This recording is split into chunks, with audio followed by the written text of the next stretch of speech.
In 1942, a year after the German invasion of the Soviet Union during World War II, Red Army soldier Vasily Zaitsev is on a train to Stalingrad, thinking about the time his grandfather taught him how to shoot a rifle while hunting. On the train with him, there are hundreds of other soldiers, but also various civilians, including Tanya Chernova, who Vasily notices but doesn't dare to speak to. The civilians leave in the middle of the journey while the soldiers are dropped right in the middle of the Battle of Stalingrad. They need to board a boat to reach the front lines, and the enemy takes advantage of this, dropping bombs and opening fire on them as soon as they see them. Many soldiers fall, and when seeing this, others jump in the water trying to escape, only to be shot by their own superior officers for deserting. Once they reach the docks, only one of every 2 soldiers is given a rifle. The other is given bullets and instructions to follow the soldier with a weapon. The group is forced into a suicidal charge that the Germans easily overpower, and Vasily, who was given bullets, barely survives the assault by staying close to the ground and pretending to be dead. Once again, soldiers that try to escape are shot by their own side, considering them cowards and traitors. Soon the area is covered with bodies, with nobody alive in sight, until a few moments later, a car tries to cross the area. A tank shell hits it and knocks it over, and out of it comes Commissar Danilov, who rushes to hide inside a fountain, pretending to be another body in the pile and miraculously not getting killed when a group of Germans drive by and shoot at the bodies to make sure there aren't any survivors. Once they're gone, Danilov takes a rifle from one of the bodies and tries to shoot some soldiers he can see in a nearby building, but the weapon is out of ammo. At that moment, Danilov discovers he actually isn't the only one alive in the fountain. Vasily has been hiding there as well, and he asks him for his rifle so he can load it with the bullets he was given when he arrived. Vasily also tells him he should wait for an explosion to shoot so they aren't discovered. But since Danilov is a political commissar, his experience with weapons is limited, so he lets Vasily have the rifle instead. As another car with soldiers arrives, Vasily moves behind a hole on the fountain wall, and as soon as he hears an explosion, he starts shooting each German one by one on the head with absolute efficiency. Hours later, once they have been rescued and taken back to headquarters, Danilov prints a series of pamphlets detailing Vasily's heroic feat. Many days later, Chairman Nikita Khrushchev arrives at Stalingrad to coordinate the defense of the city, since Stalingrad is a symbol of Stalin's power and they can't afford to lose it. Furious after hearing about yet another loss, he demands ideas from his subordinates on how to improve morale, but most of the soldiers just repeat the same ineffective tactics they've been using for years. Danilov, however, proposes something different. He thinks that instead of punishment, they must deliver hope. They should create a hero and inspire people to make them want to protect the motherland, and he has the perfect hero for that job. Danilov's idea is approved and he gets promoted to senior lieutenant.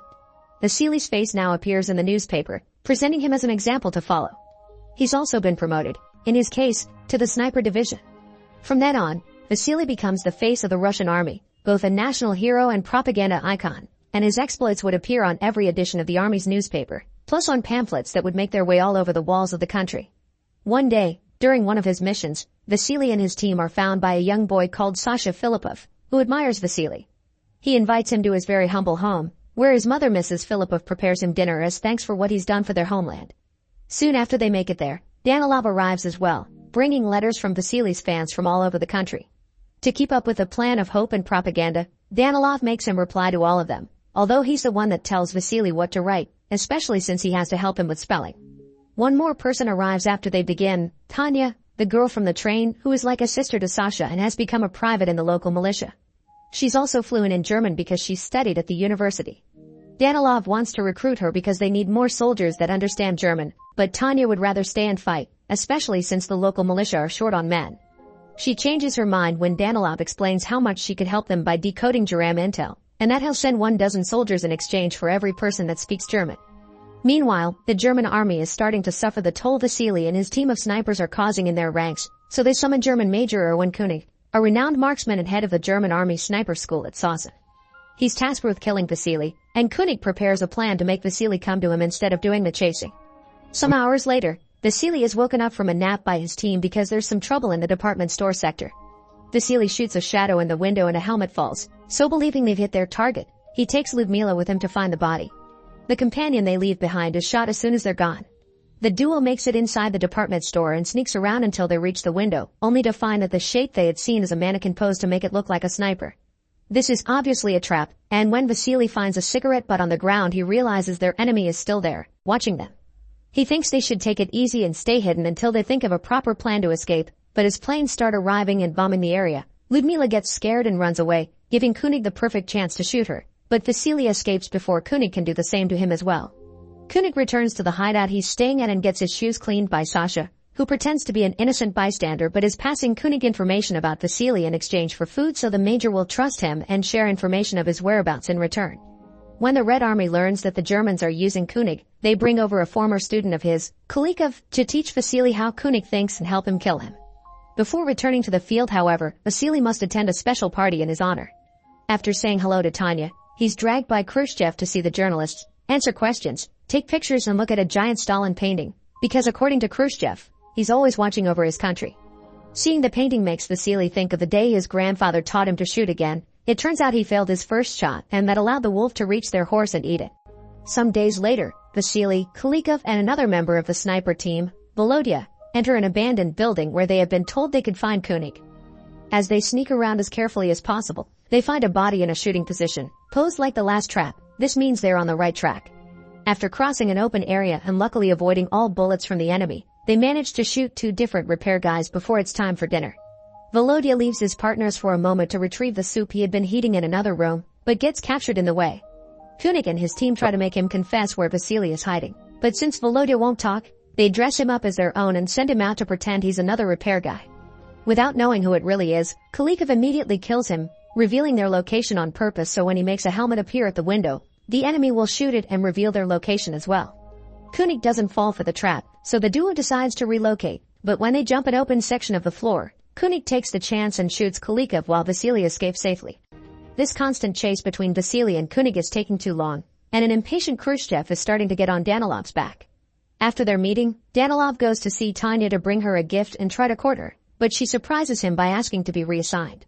Some hours later, Vasily returns to headquarters and his mood isn't the best. He's never seen a shot like he's seen today, and thinks Koenig may be too good for him to beat. Danilov promises him they're getting new intel and that next time, Vasily will be 1 or perhaps even more steps ahead of him, so he has nothing to worry about. But he does ask for a favor in return. He wants Vasily to talk to Tanya and convince her not to ask for that transfer. When Vasily tries to do so, Tanya explains that she asked to be transferred because earlier in the morning, she learned her parents were among a group of prisoners that were executed by the Germans, and she wants to go there and fight. Understanding her need for revenge, Vasily gives her Kulikov's rifle. After Sasha shares information with both of them, Koenig and Vasily go to the same abandoned building, thinking they will surprise the other. While Koenig waits at an elevated platform, Vasily and his sniper partner enter through and hide behind the pipes, the shaking of which alerts Koenig of their position. As soon as the duo tries to move, Koenig shoots them, causing Vasily to lose his rifle and his companion to get hurt. Vasily sends his partner back to headquarters since he can't do anything in that state, and while the sniper makes his way back into the pipe, Vasily tries to recover his rifle by tying some rope to a knife and throwing it at the weapon to drag him towards him. But when he finally manages to land it correctly, Koenig cuts the rope with an easy shot. When some German planes fly by dropping some bombs, they shatter the glass roof, and some of the shards fall in front of Vasily, giving Koenig a full view of his face. At headquarters, Danilov is trying to convince Tanya not to fight, that her skills are more valuable in the intellectual field. Their argument is interrupted by the returning sniper, who tells them what happened. Tanya doesn't hesitate to go through the same pipe route to reach him in order to help, but as soon as he sees her, Vasily tells her to stay where she is and follow his plan. The same way Koenig has been watching him through the glass, Vasily has also used a shard to watch him in return, and thanks to this he knows his location. He asks Tanya to grab another piece of glass and turn it until the light reflects on it and blinds Koenig, creating an opening for Vasily to safely recover his rifle and shoot him. He doesn't manage to kill Koenig, but he does hurt his hand. Later, when Vasily and Tanya return to headquarters, they celebrate being alive with the rest soldiers, and afterward, they hide under the covers and make love right in the middle of the communal bedroom. The next morning, Vasily asks Danilov to stop writing about him. He can't carry this weight on his shoulders anymore, and he wants to fight as a regular soldier.